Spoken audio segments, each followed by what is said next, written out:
that we ascribe, we suggest of Satan something that we don't always believe about God.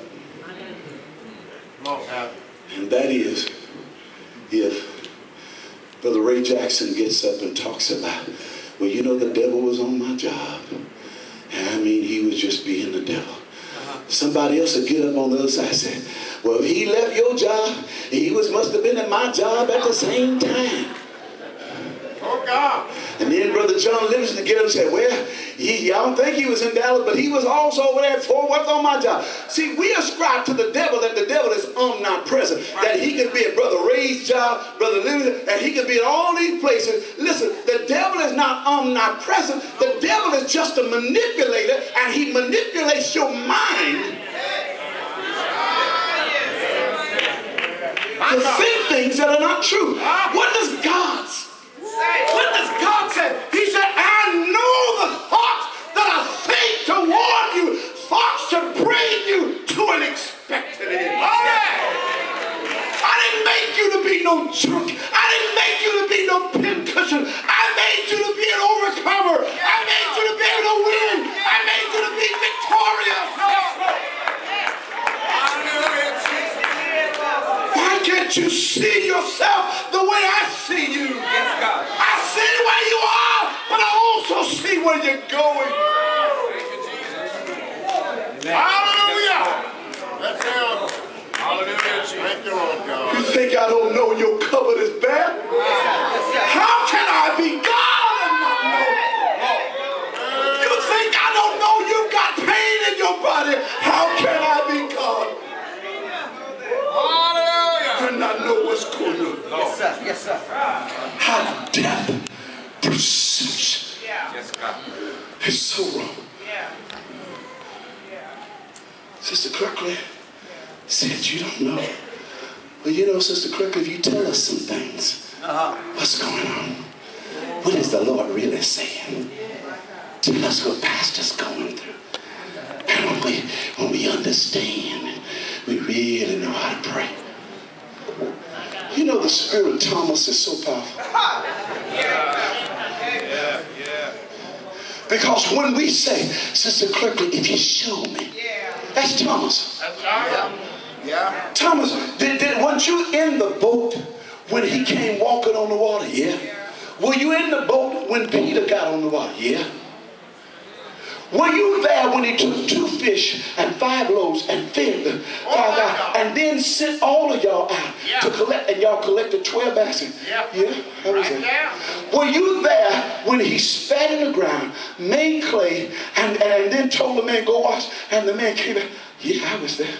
So what's your issue? Man, you know, I just don't believe you. Just take everything, somebody. You know, God, let me know some things. You know, you can't be saved and silly and just believe everything. Right. Make it plain, young man. That's the spirit of Thomas. Yeah. And you know, we don't repent for that. Oh, God. Nobody repents for that. You know, I want to repent because the Lord said we're supposed to come to prayer. And I was thinking, you know, if it was God, he would have said something to me. And since he didn't say nothing to me, I just felt like, well, you know, I've been praying. I prayed last week. I prayed the week before. I had already planned on praying. I ain't got to get with them to pray. God talks to me when I pray. And I told God, I told him, Lord, anything you going to do, let me know. And if you let me know, God, you don't have to worry about me because I'm going to obey. God said, I'm going to tell you what I want you to do. I want you to go and sit down and listen. I'll do that. I'll do that. And you sit and you listen. But because they don't say it the way you think they ought to say it, then you say that ain't God. And then you wonder why is it God keeps coming back with particular rebukes? God, why do you keep coming back and say, my people are a stiff-necked?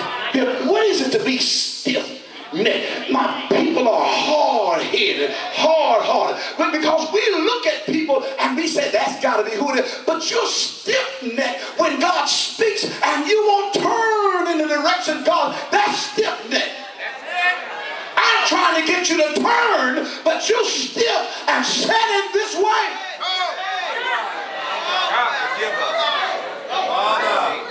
Because your vision, your depth perception, you can only see certain things, and you only agree when you see it. What do you think happened to Israel? What do you think is happening to the church today? We have depth perception.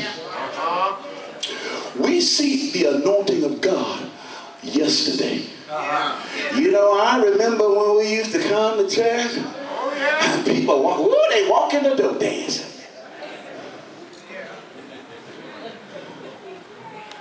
And then our perception changes. Sharon gets up there, child, ain't nobody, she done told that jailhouse testimony 10 times, I know. Ain't nobody want to hear about her going to jail. Yeah, listen, I can tell you what, again, listen, she finna talk about smoking dope. I told you. Isn't that something, how short-sighted we become when Sharon is giving her testimony, and then we get up behind the same microphone. Y'all may not want to get with me. Y'all may be tired of me here, but I'm going to keep on predicting my testimony, and you ain't got to get with me. Well, you don't get with nobody else. And the Bible says you reap what you sow. You don't get with nobody.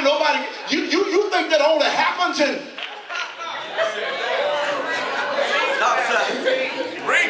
You get tired of other folks' testimony, but you think folk ought to jump even though you told yours 10 times. Everybody knows Sister Calhoun had twins. God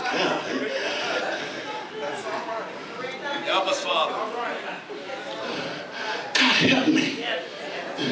Because I don't realize I don't just need glasses to read your word. Listen, our problem is not reading the word. Our problem is we can't see the word.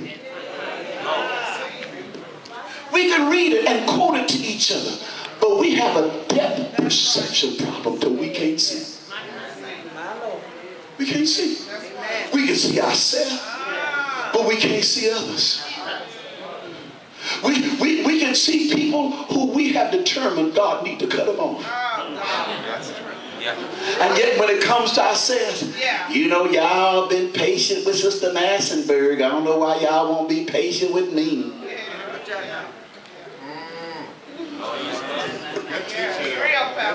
It's just supposed to be a morning teaching. Let me go to the verse I had marked in Deuteronomy 28.